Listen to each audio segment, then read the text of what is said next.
Hello people, I am Jaby KOAY, joined by ACHARA KIRK. What's up, people? Looking at The White Tiger official teaser trailer from Netflix, starring Priyanka Chopra and Rajkummar excuse me. What? Excuse me. Priyanka Chopra, Jonas. Whoopsie. I got that wrong. And it's written and directed by Raman Bahrani. So yeah, let's just jump into this and then we'll look at the description if we have to. When you come to India, you'll meet hundreds of millions of servants like me. Driver, I'm sorry, what's your name? Sir Balram, sir. Gourav, I got it. No worries. Seriously, I got it. I love this song. Turn it up. The desire to be a servant had been bred into me. Oh Lord. No, dude, no. I mean, it smells nice. I know, but no. Sir, you should represent India in the Olympics.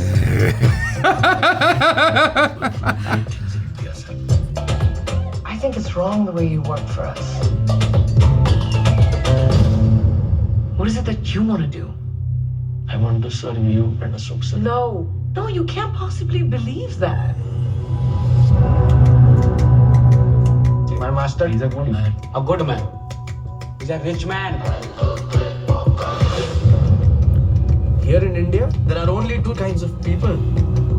Those with big bellies and those with small bellies. I was trapped. And don't believe for a second there's a ₹1 million game show you can win to get out of it. You're my driver!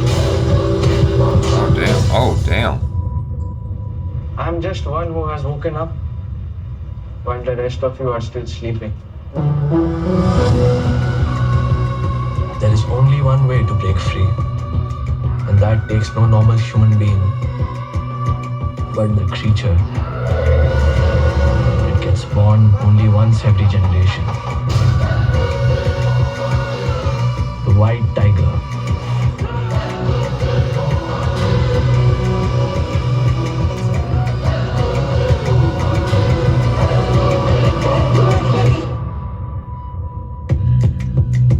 Century of the brown man and the yellow man, and God save everybody else. Hells to the yeah. It's what my mom's been saying forever. Oh wow, that's a very interesting story.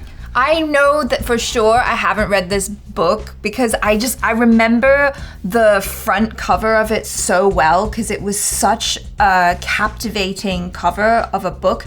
And my older sister was reading it at the time and she was like, this is an amazing book, you have to read it. Mm-hmm. This looks so cool.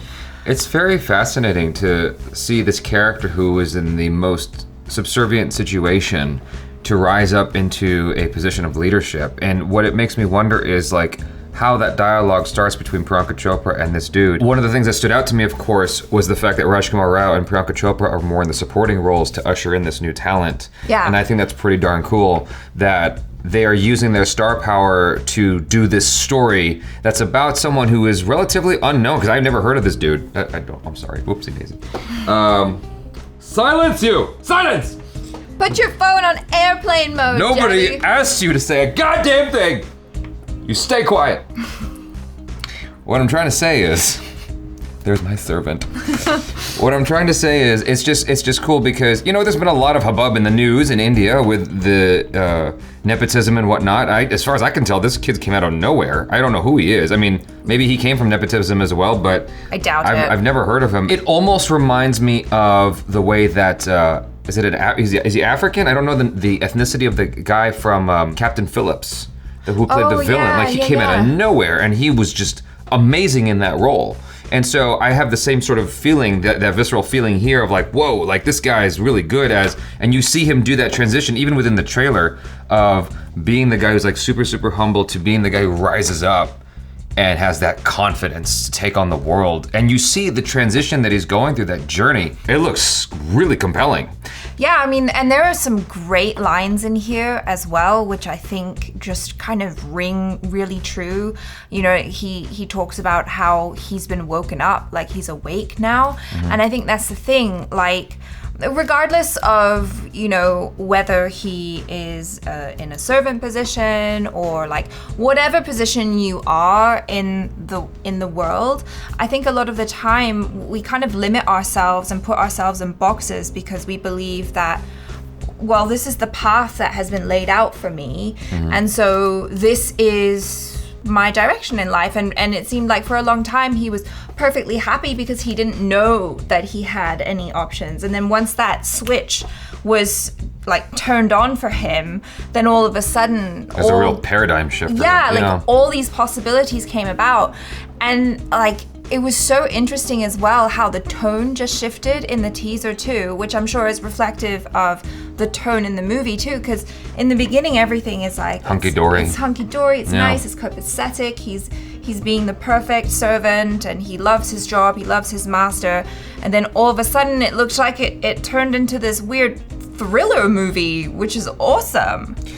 Yeah, another film that sort of comes to mind, even though it's not quite in the same, but I mean, I think that it elicits the same sort of feeling actually, is Nightcrawler, where you have this guy who's just trying to get by. And it's not the most upstanding means, you know, as a upstanding citizen. He's taking kind of a deplorable character. He's somewhat, yeah, but he's selling these items that he sort of stole, but he's just trying to get by and make his way in the world. And then he finds his path and ascends to the top because he's determined. Yeah. And it's that switch of, now I'm determined because I'm awake and I see my path and I see what I can do. And I love everything he said in the trailer. I wonder what his character's gonna be like at the end of the story, if he's gonna be deplorable at the end. Just like, I mean, spoiler alert, just like in Nightcrawler with Jake Gyllenhaal, he becomes like you have mixed feelings about it because he becomes deplorable by the end. Same with the movie like The Founder, right? With Michael Keaton, where it's like at the beginning he's really just trying to like, you know, make his way in the world, and then he keeps getting rejected and stepped on, and then eventually he sees this path where he can cut through all this BS, and he's like, oh, and I know how to rule all this shit now.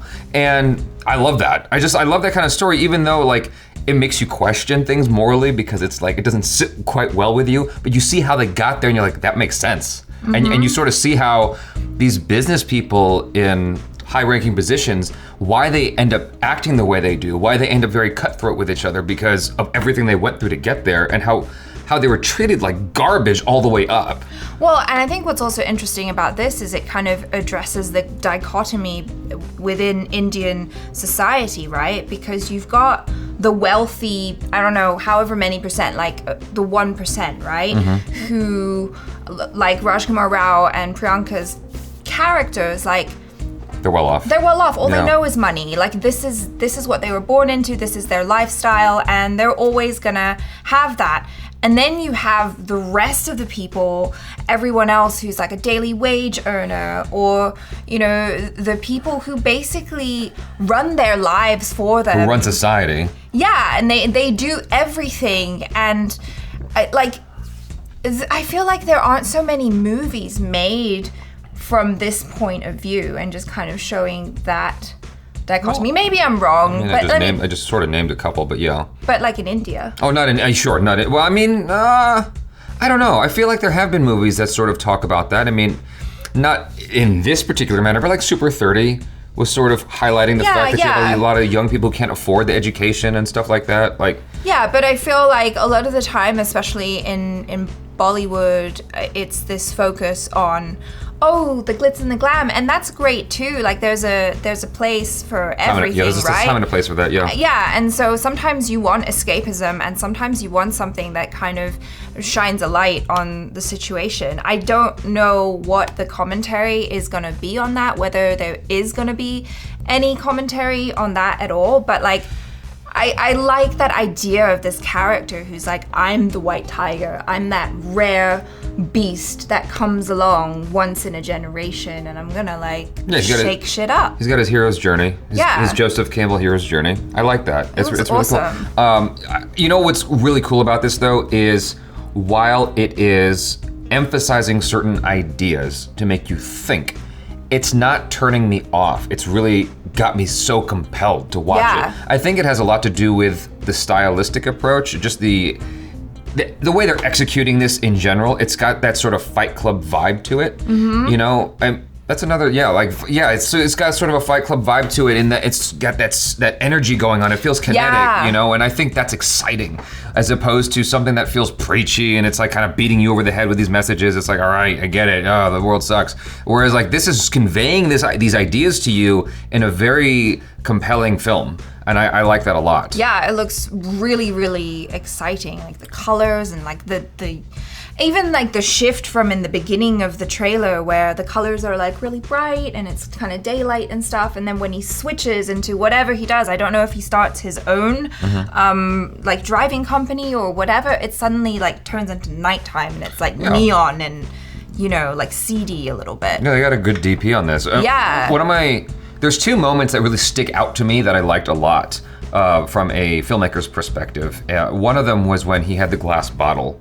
And there's so much that you can sort of project onto the character from that moment. I don't know what his actual intention was, but there's two things that my mind goes to. Either A, he wants to hurt himself, or B, he wants to hurt Rajkummar Rao. Yeah. It's one of those two. And it's like, it's all just imagery. Nothing even needs to be said, and you get it. You get exactly what's going through his head in that moment. And there's another moment where Rajkummar Rao is in the backseat with, I guess, Priyanka, and they're like making out or something, getting hot and heavy.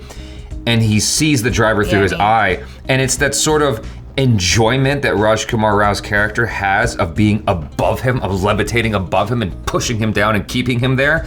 And you see exactly what gives him that fire under his ass, the main character, to excel to the top the way he does.